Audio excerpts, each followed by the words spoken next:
ਮੇਰੇ ਸਾਹਮਣੇ ਇੱਕ ਜਾਦੂਗਰ ਆਪਣੀ ਕਲਾ ਦਿਖਾ ਰਿਹਾ ਹੈ। ਉਸਨੇ ਆਪਣੇ ਸਿਰ ਤੋਂ ਟੋਪੀ ਉਤਾਰੀ, ਹਵਾ 'ਚ ਉਛਾਲ ਕੇ ਖੱਬੇ ਹੱਥ 'ਚ ਫੜੀ ਤੇ ਇੱਕ ਲਾਲ ਰੁਮਾਲ ਨਾਲ ਢੱਕਿਆ। ਆਪਣੀ ਛੜੀ ਘੁਮਾਈ, ਰੁਮਾਲ ਹਟਾਇਆ ਤੇ ਕਬੂਤਰਾਂ ਦਾ ਇੱਕ ਜੋੜਾ ਖੰਭ ਫੜ-ਫੜਾ ਕੇ ਉੱਡ ਗਿਆ। ਇਹ ਜਾਦੂ ਉਸਨੇ ਕਿਵੇਂ ਕੀਤਾ? ਇਹਦੇ ਪਿੱਛੇ ਕੀ ਕਲਾ ਸੀ? ਮੈਂ ਨਹੀਂ ਜਾਣਦਾ, ਮੈਂ ਜਾਣਨਾ ਵੀ ਨਹੀਂ ਚਾਹੁੰਦਾ। ਮੈਂ ਬਸ ਹੈਰਾਨ ਹੋ ਰਿਹਾ ਹਾਂ ਤੇ ਉਸਦੀ ਕਲਾ ਮਾਣ ਰਿਹਾ। 1964 ਦੇ ਅਖਬਾਰ ਦੀ ਇੱਕ ਖਬਰ ਸੀ ਕਿ ਭਵਿੱਖ ਵਿੱਚ ਅਸੀਂ ਟੈਲੀਫੋਨ ਆਪਣੀ ਜੇਬ ਵਿੱਚ ਪਾ ਕੇ ਘੁੰਮ ਸਕਦੇ ਹਾਂ। ਜਿਹੜੇ ਵੇਲਿਆਂ ਵਿੱਚ ਅਸੀਂ ਰਹਿ ਰਹੇ ਹਾਂ, ਇਹ ਕਹਾਣੀਆਂ ਵਿੱਚ, ਭਵਿੱਖ ਦੀਆਂ ਕਥਾਵਾਂ ਵਿੱਚ ਸੋਚਿਆ ਜਾਂਦਾ ਹੋਵੇਗਾ। ਤੇ ਤਬਦੀਲੀ ਅੱਖ ਝਪਕਦੇ ਹੀ ਵਾਪਰ ਗਈ। ਹਜ਼ਾਰਾਂ ਤਬਦੀਲੀਆਂ ਸਾਡੇ ਦੇਖਦੇ ਦੇਖਦੇ ਹੋ ਰਹੀਆਂ ਹਨ। ਕਈ ਵਾਰ ਤਾਂ ਇਉਂ ਜਾਪਦਾ ਹੈ ਕਿ ਅਸੀਂ ਸਹਿਜੇ ਸਹਿਜੇ ਇਹਨਾਂ ਤਬਦੀਲੀਆਂ ਦੇ ਭਾਰ ਹੇਠ ਦਬਦੇ ਜਾ ਰਹੇ ਹਾਂ।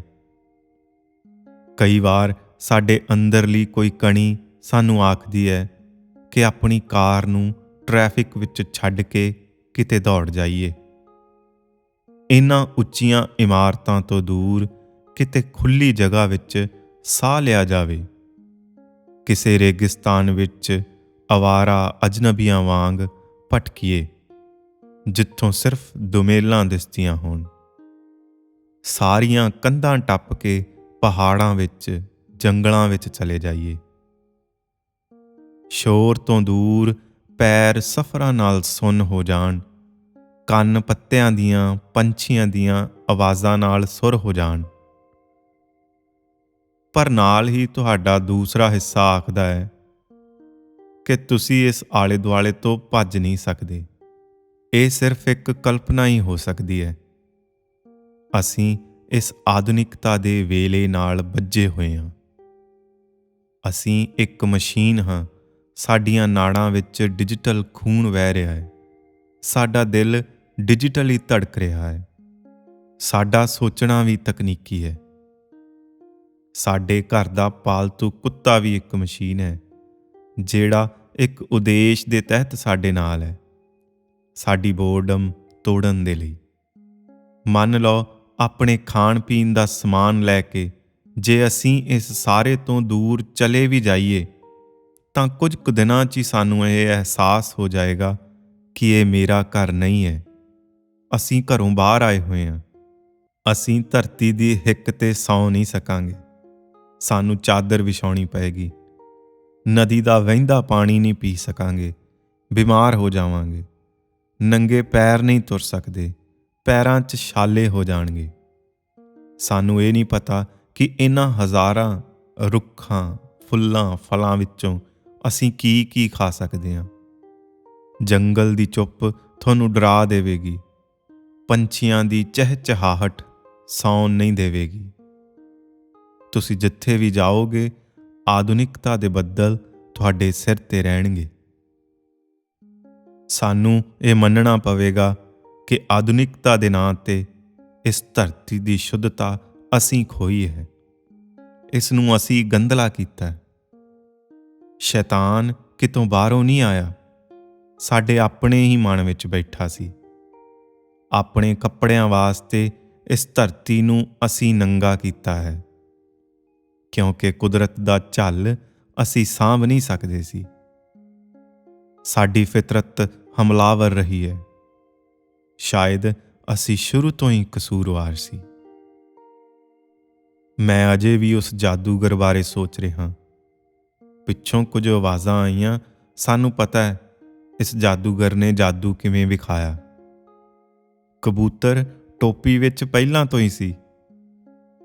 ਇਹਨੂੰ ਆਖੋ ਦੁਬਾਰਾ ਕਰਕੇ ਦਿਖਾਏ। ਨਹੀਂ ਕਰ ਸਕੇਗਾ। ਇਹ ਸਿਰਫ ਸਾਨੂੰ ਬੁੱਧੂ ਬਣਾ ਰਿਹਾ ਹੈ।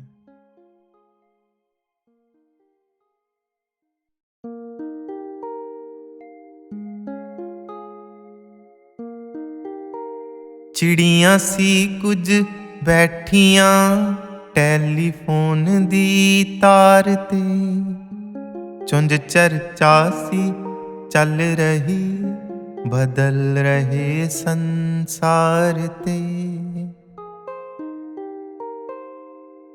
ਇੱਕ ਉਡਾਰੀ ਬਾਅਦ ਜਦ ਚਿੜੀਆਂ ਵਾਪਸ ਪਰਤੀਆਂ, ਗਾਇਬ ਕਿਧਰੇ ਹੋ ਗਈ ਬੈਠੀਆਂ ਸੀ ਜਿਸ ਤਾਰ ਤੇ। ਆਪਣੇ ਪਿੰਡ ਦੀ ਧਰਤ ਨੂੰ ਮੱਥਾ ਟੇਕਣ ਵਾਸਤੇ ਕੱਲ ਆਏ ਉਹ ਸ਼ਹਿਰ ਤੋਂ ਧੂੜ ਉਡਾਉਂਦੀ ਕਾਰ ਤੇ। ਰੁੱਖ ਖੜੋਤੇ ਦੇਖਦੇ, ਫੁੱਲ ਖਿੜ ਖਿੜ ਹੱਸਦੇ, ਕੋਲੋਂ ਲੰਘਦੇ ਹੌਂਕਦੇ ਬੰਦਿਆਂ ਦੀ ਰਫ਼ਤਾਰ ਤੇ।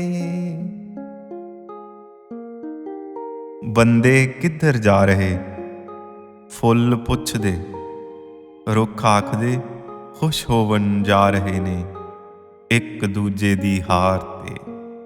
ਸੁੱਕੇ ਪੱਤਿਆਂ ਵਾਂਗਰਾਂ ਕਿੱਧਰ ਉੱਡਦੇ ਜਾ ਰਹੇ,